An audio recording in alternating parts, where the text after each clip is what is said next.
Hey you guys, how's it going? It's the Crypto Lark here. Today we are looking at Bloom ICO. These guys are making a protocol which is bringing credit scoring to the blockchain, which will let lenders all around the world be able to issue safe and compliant loans, essentially opening up the global financial system to 3 billion plus people who are unable to access credit currently.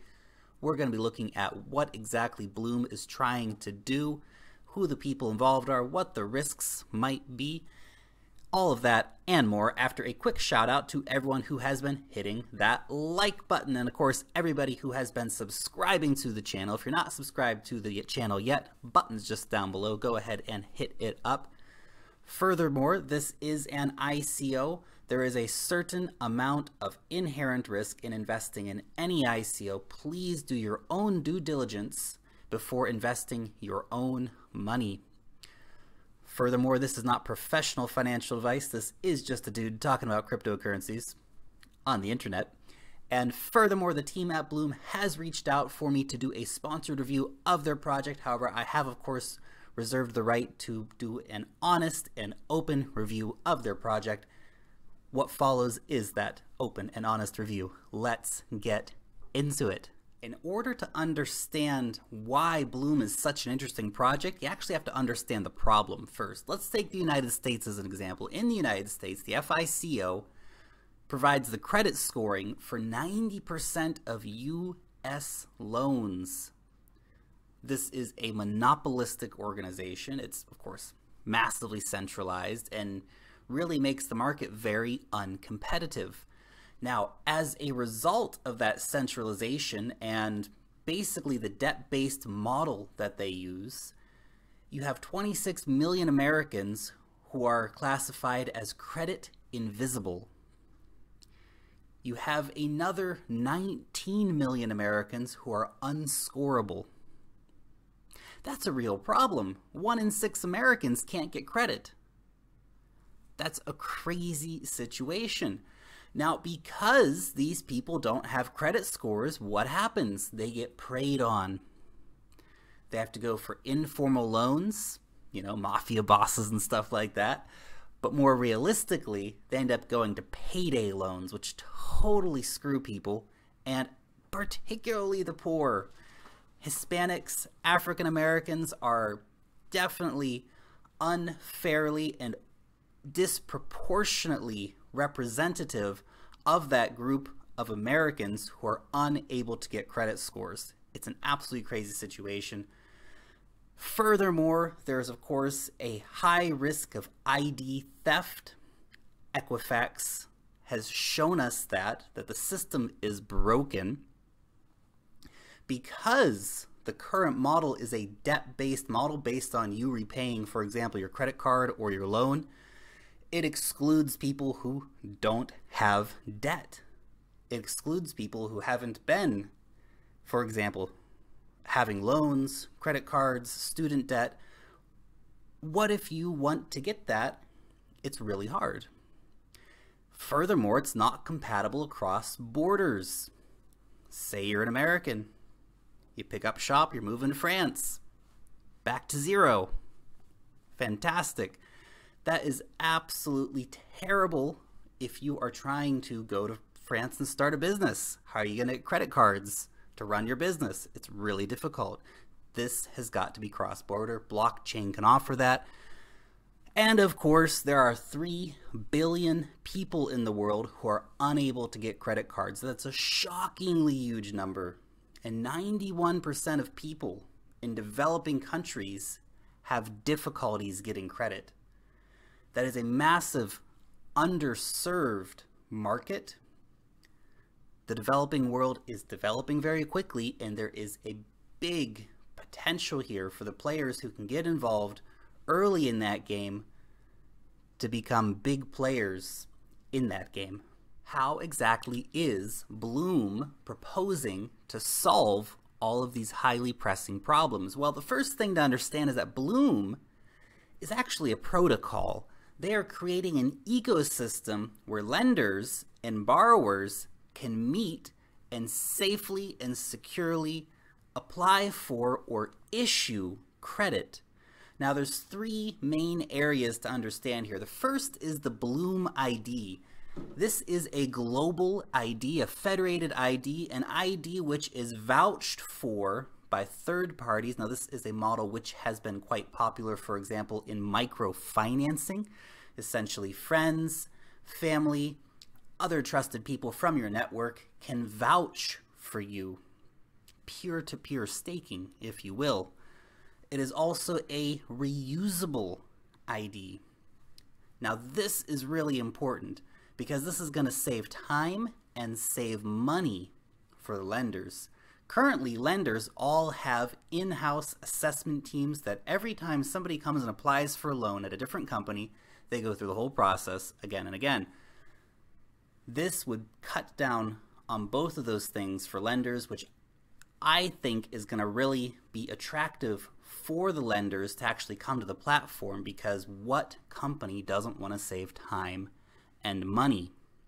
The second part of the equation is the Bloom IQ. Now this is essentially the Bloom credit registry.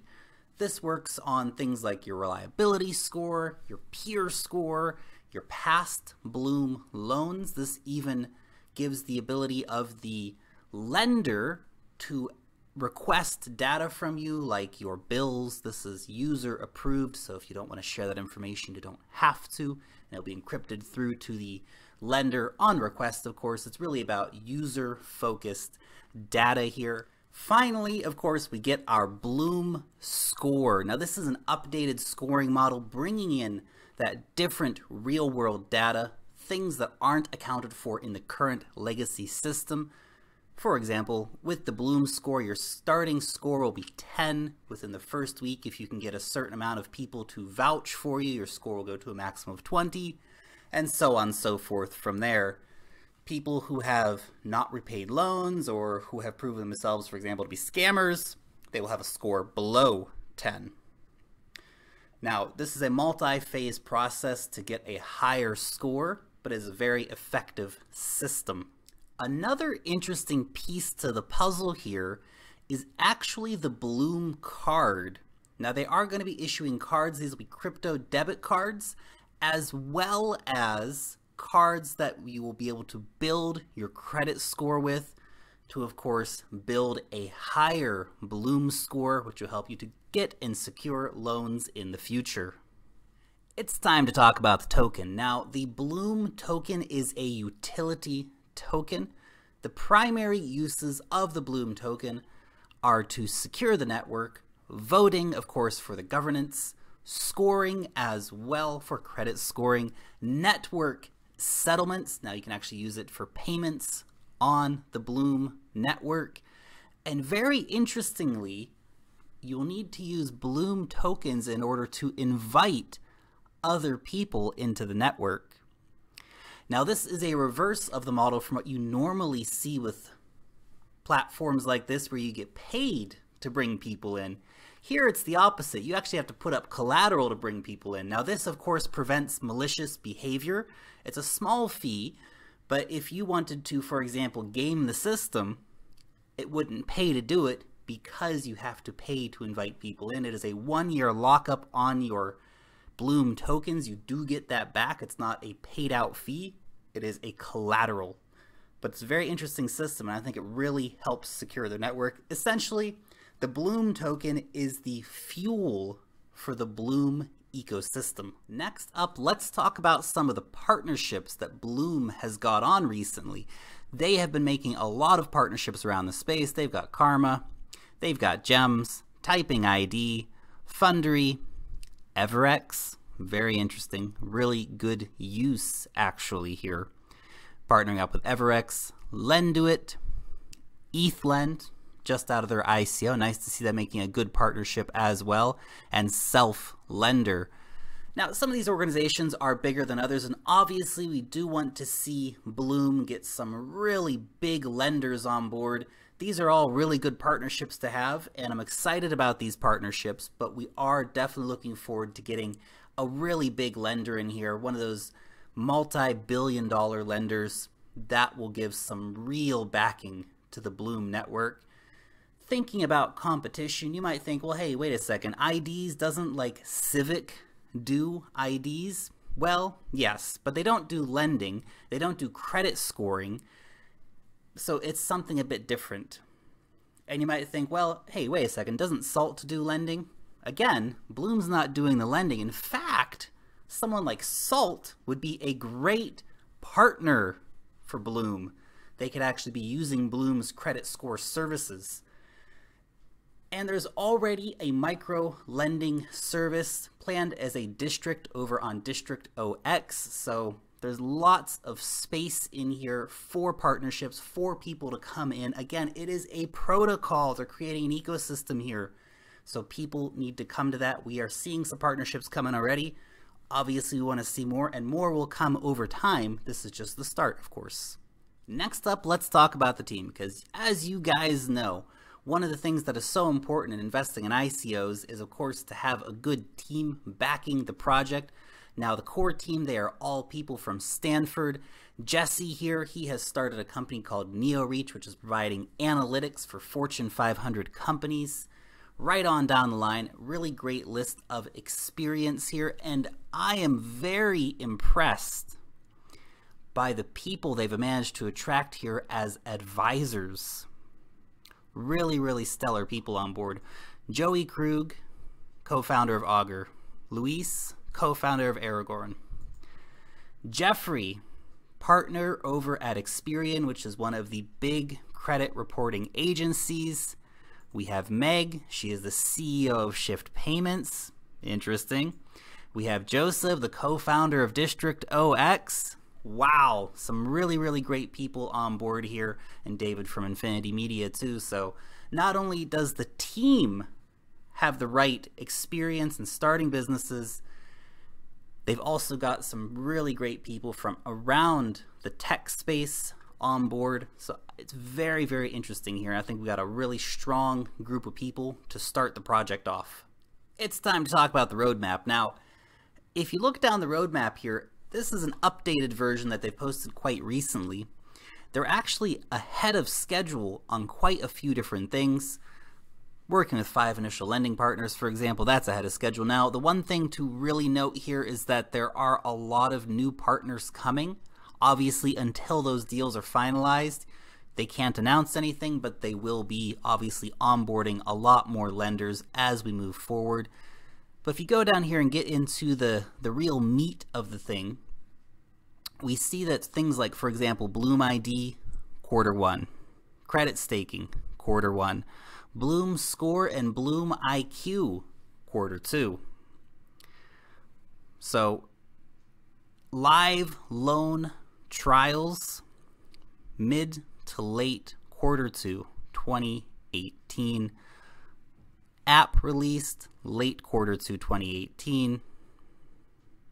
Lender partnership program opens up early Q3 2018. Launch of the Bloom card Q3 2018.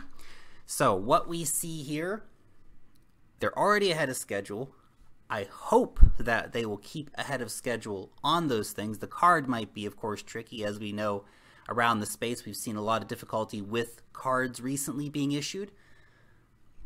But if you are going to get involved in the ICO, you got to make sure that you keep these tokens until the end of next year, at least if you're looking for it as just an investment to turn around, because the main value propositions of Bloom won't be going until mid to late next year. So please do keep that in mind if you're going to be investing in this one. Before you go and get involved in the token sale, I think it's important to understand some of the risks involved with investing in Bloom. Now, one of the big things that I can see, regulation. We all know that regulation can be a real problem, especially when we start talking about cryptocurrencies and blockchain and all these things. How will that regulation develop? Will certain markets be cut off to them? That is a potential. Obviously, another thing to think about is the legacy lenders themselves. Some of these lending institutions are absolute monolithic giants. They move slowly. They have corporate boards and shareholders and all these different people to consult with before they can adopt something like the Bloom protocol. So even if they are interested, it might take them quite a while to actually move over to this. Now, if you are in this for the long term, that is not a problem for you. Something to keep in mind, though. Now, of course, ICO fever can be a real thing. These guys have got a big cap. They have a hard cap of 105,000 Ethereum. It's a pretty big raise, considering the current market. That is around $50 million. They're only issuing out 50% of the tokens at a maximum. If there are any unsold tokens, those will be locked up in a multi-sig wallet, put to a community vote, whether or not those will be, for example, burned in the future or used for a different purpose. But 40% will be staying with the team, which is quite a big amount for the team. Now, that isn't an 18-month lockup, but still, that would give them a $100 million market cap right from the grow. Considering the saturation of the ICO market at the moment, potentially problematic. That is something you do need to keep in mind. Now, is that a reasonable amount of money for them? Yeah, they're trying to challenge some of the biggest institutions in the world, the credit scoring agencies, the lending agencies. This is a David versus Goliath kind of battle, and $50 million really isn't all that much in the David versus Goliath here, but that is something to consider. The current ICO market is heavily saturated, so please do keep that in mind. Now, if you check out their Slack, a lot of people are saying, well, hey, what exchanges is this going to be listed on? Currently, there are no exchange listings planned. Obviously, that is something that they can't say in advance. A lot of these exchanges make you sign non-disclosure agreements, and if you say anything at all in advance, you will get excluded. So that's something to keep in mind. It will be listed on exchanges. It's just a question of when and which exchanges. Now, if you want to get involved in the token sale, good news for Americans. You guys are allowed to get into this one because it is a utility token. It is not classified as a security. In fact, only citizens of China are excluded from this one. There are no bonuses in this token sale. I find that very interesting because you see right now so many ICOs with crazy big bonuses. 1,000% bonus, 100% bonus, 50% bonus, 38% bonus. No bonuses here. Everyone gets it at the same price. That's really interesting, actually. I feel like that is going to really contribute in a very positive way to the post-ICO market, because people aren't going to be incentivized to sell it for less than they bought it for, which is what you see happen with so many ICOs with these giant bonuses. People can sell half their tokens, even at a loss, and they're still winning. You won't have that here. If you sold for less than you bought it for, you're crazy, quite simply. So that is very interesting. Now, currently, it's about 660 Bloom tokens for 1 Ethereum. You can see the price here is 0.00158 Ethereum per Bloom token. Minimum purchase is 0.001 Ethereum, which is a tiny buy-in. So you can buy in at any value here. If you want to put 20 bucks on it, 50 bucks on it, you can go ahead and do that. Now, I've got a link down below that will take you through to the site if you want to come over here and check out some more information for yourself. I think this is a really interesting project. Right tools, right people, right legacy industry that needs to be overthrown with blockchain. You guys let me know what you think about it in the comment section down below. Long live the blockchain, and peace out till next time, guys.